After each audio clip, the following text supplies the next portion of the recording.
Good morning. I'm sitting here just thinking about a question that has been asked of me here lately, which was how how can I understand? How can you help me understand about white privilege? Well, I woke up last night or this morning, somewhere between 3 and 4 o'clock, with that question going around in my head, and I couldn't go back to sleep. I thought about I, it's hard to really answer that. I know the friends of mine that are asking me that question, I know that they love me. And I feel like I know. They really want to know how to help them understand. I don't I don't know how to answer that. I don't know how to answer the fact that you've had a privilege that is been given to you because of the color of your skin that I have not had. But another reason I was disturbed this morning is because last night Henry and I looked at a couple of documentaries. I love history, so I'm always going through the guide, telling the Mike to find me some history documentaries. So I've seen these two documentaries in, months. They've been there. But we've looked at so many, I guess we're coming down to, okay, what can we look at next? And this particular one came up, and it was just like, you need to watch me. And it was the story about Sandra Bland, Bland, and say her name. And I'd been seeing that, but I never associated it with police brutality. I'm just thinking I don't know what I thought it was. But I asked him, I said, we watched that before. He said, no, I don't think so. So we decided to watch it. And it comes on, and at the very beginning, there's a video that Sandra did months, if not years, I don't know when she did it, before this happened, her death. And if you're not familiar with the situation, if you want to understand white privilege, go look it up. But and watch it. That'll help a little bit, help you understand. But this is a young lady that claimed to have hung herself in a jail in Texas a few years ago. But what really got to me was this video was the same video she had done, and someone had put it out there, and it popped up in my Facebook page. And there she was talking. I listened to it because she made so much sense. She talked about how she wasn't prejudiced. She had to learn not to be prejudiced because she wasn't a racist. She was the only black on an all-girl cheerleading squad. And how she was trying to help kids stay alive. I mean, this woman researched history, loved history, was on her way to a new job, the job she loved, had a 4-year college degree. This job was at the college she had gotten her degree. She had no reason to commit suicide, none whatsoever. But you go look at it. And when I remember the situation when it was in the news, it's been about 5 years ago. And it didn't, I'd forgotten about it. Like everything, it's in the news for a while and we're all hyped up about it. And then it goes away. But her family have not forgotten her. Her two sisters and her mom and her family, they still are hurting because they don't have their family member. The other one was called 16 Shots. I didn't associate that with anything, but only when we saw it. It was a situation where the young man was walking away with a knife in his hand, far enough away from the policeman, and he was shot 16 times in Chicago. That's been about 5 years ago. There was an uproar, and yes, the policeman was convicted.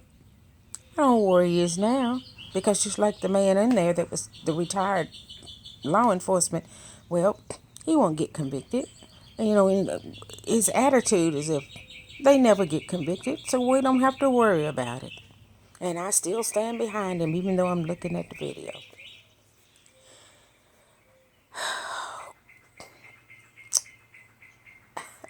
Those things just break my heart because I think about his mom, his uncle, the minister, all those people.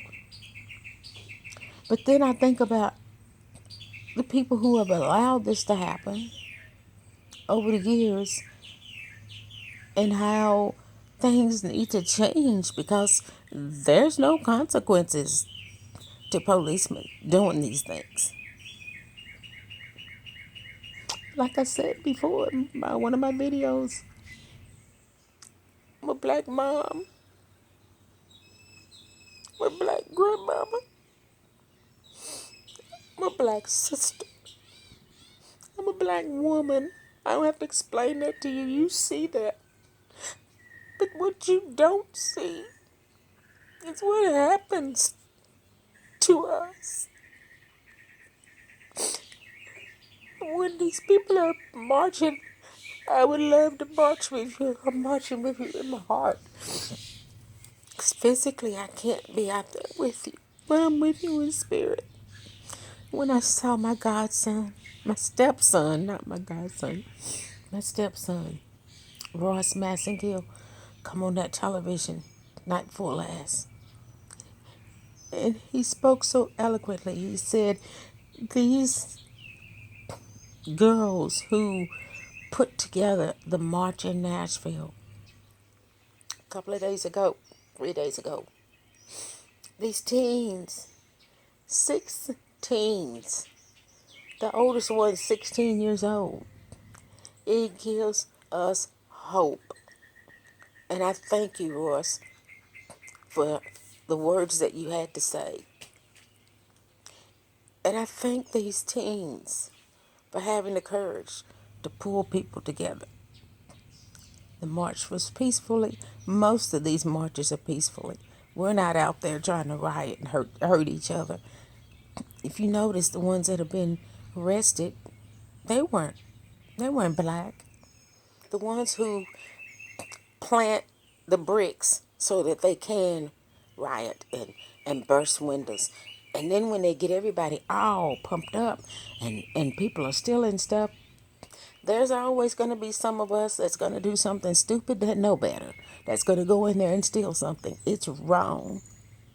They didn't break anything. Like the young lady and the man that they dropped the charges against. They didn't destroy that police car. They stood up on it for people to be heard, and they were probably trying to calm people down. So that's why the charges were dropped. We're tired. We're tired of not being able to breathe. We're tired of watching people kill for no reason. My mind went back to the young lady in Nashville years ago, which a policeman was sitting in his car, and this young lady is outside the car with a butter knife. I think it was a butter knife. It was something that was, could have been a plastic fork. It could have been a butcher knife. I don't know what it was, but this man is in his car, and he shoots her and kills her. It's just like McDonald. He's walking away. You get out of your car and you start shooting 16 times all those policemen that were standing around. They didn't even tase the young man because he was just walking away. One police officer had followed him for a pretty good while. He didn't see the guy as a threat. And they got mad because they lied and tried to cover this up. And he spoke out. So he's looked at as a traitor because he wasn't black and he spoke out. You know, God will use somebody to make sure justice is done. But I guess right now that part of my answer would be when you say help you understand, cry out to God and get him to help you understand. When you see it, speak up. Help us write. Help us vote people out that you know are racist. Help us show America how we can make America great again by somebody who is going to stand up and want unity, that wants peace, that's not going to order troops to run over people that are being peaceful. It may have been curfew time, but they were not hurting anything. They were just trying to be heard. The older man that was just standing there, and they knocked him down. He wasn't black, he was white.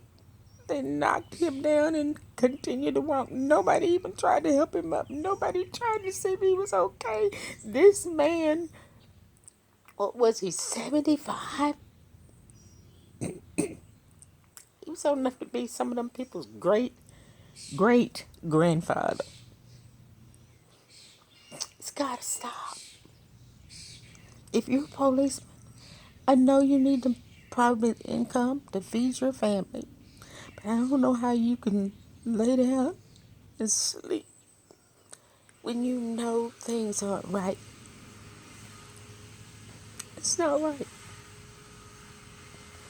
I don't know how to help you. I don't know how to help you understand. But I posted a video where he talked of this man proved a point about the advantages other races have. And what broke my heart about that video is the one who won was going to get that $100. And the ones at the back who never got to take a step, they ran and they may not have got that $100. But they still ran. There was some that stood at the back, never left the line because they didn't see any hope. They saw no reason. And that's how they feel in life. That's how these kids, when you say they walk around with their pants hung down, that's how they make a statement. I can't stand it. I can't stand to see their pants hanging down. That's the only thing they know. They're still standing on that line with their pants hanging down. Go watch that video. Maybe that'll answer. Now, what to do about it? That's between you and God. I can't help you with that. Oh, I pray. I've been praying for almost 67 years. Well, not 67 years. I wasn't praying when I was a baby. But I've been praying for a long time. And, God helps me pick myself back up. I cry. I talk about it. And I go on. But even now, when I think about sitting here, I woke up this morning, one of the first things came on the television, I'm trying to see what the weather's like, was somebody in law enforcement in a small town here in Tennessee. I didn't catch it all. This is Saturday, I think June the 8th. I don't know, but look it up. And this man is caught in a video using the word nigger. I'm not going to say the N word. Nigger. It's defensive. Not defensive. It's disgusting. It does offensive is the word I'm trying to say. When somebody uses that word, it's an ugly, ugly word. I've been called that as a child in elementary school because they didn't want me to come to school. Them and my dad said, "Oh yes, you're going." We voluntarily went before there was forced integration. I would pull up to that school and literally get sick to my stomach because I knew I was going to go in there and fight another day just to try to learn, to try to be educated. But because of the color of my skin, I was going to have a rough day. So many memories like that that I've crushed and I've pushed back.